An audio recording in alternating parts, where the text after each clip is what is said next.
Hi, I'm Andrea Nicholas, chef and owner of Andrea Nicholas Cakes in Portland, Oregon. And I am here to teach you today about how to make a sugar butterfly topper for a cupcake. All right, so we are going to start with this. I just have a simple folder here, and what we're going to do is cut out a small amount at the fold. Right now, that is going to leave me with a little book right here, and what we're going to do is dry the butterfly so that it gives it more movement within this fold. And I'm going to stick that right there on the rack so it's ready to go. I'll put that down below. Okay, so now we work with our gum paste. Now gum paste is different than fondant in that it dries hard, but it's a lot easier to work with when you're making decorations for cakes. So we're going to mold that out. If you find that it's sticking to you, which is what it normally does, you'll always have your vegetable shortening handy. You can get a little bit on your hands, get a little bit on your mat. We're just going to work it so it's nice and smooth and consistent. All right, flatten that out using our rolling pin. Just going to roll that out. You really need a small amount. You're only making one butterfly here. You always want to work with just as much paste as you need, not extra, because it does dry out pretty quickly. So if you're not using it, put it back in your plastic bag. Now I am going to use a pasta machine with an electric motor to thin my gum paste out. This is something that pretty much every professional has some form of, because you get a much more consistent paste. You can, if you do not have an electric motor on a pasta machine, just use your rolling pin. Just try and get it as consistently even as you can. So I've got my pasta machine set on number 3 right now.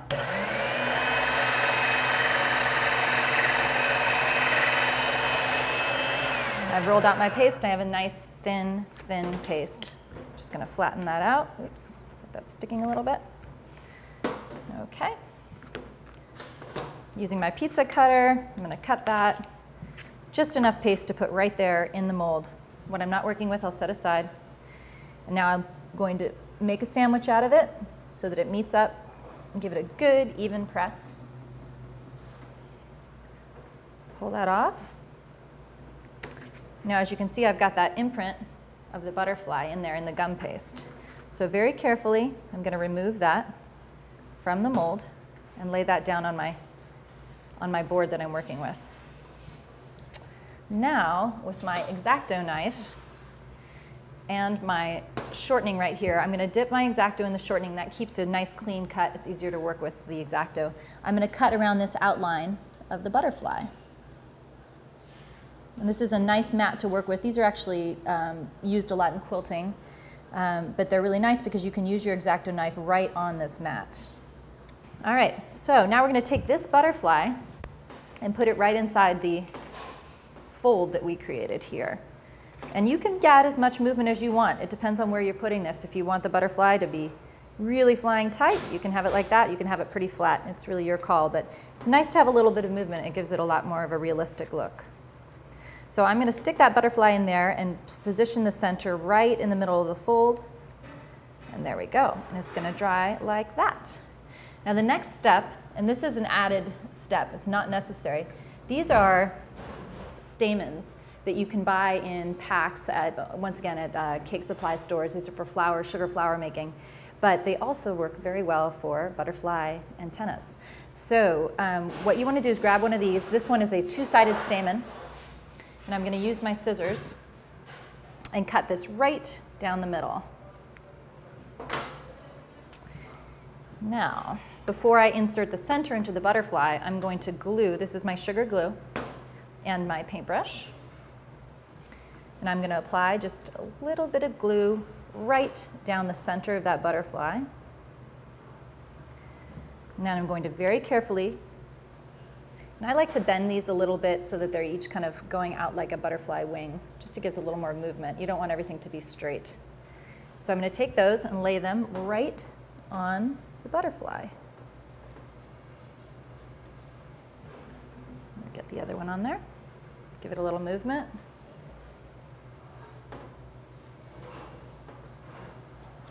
Okay.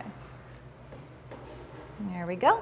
Okay, now the last step is the center. This is a mold that I actually custom made for the center.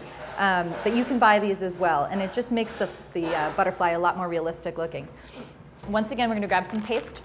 This is not a two-sided mold, it's just a one-sided mold, which doesn't matter because the bottom portion is just going to be adhered to the top of the butterfly wings. So I'm taking a small amount of paste, just about the size of a gumball, and I'm going to press it right into that mold. If you find that it's sticking to you, just go ahead and add a little bit of vegetable shortening to your fingertips. And push it right in there.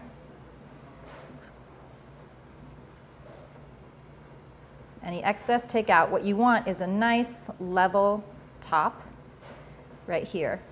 Okay? So I filled that mold with that gum paste. Then maybe using my X-Acto, I want to try and inch this out very carefully so not to hurt the impression that's on the center. All right, so now we've got this kind of weird bug-looking center.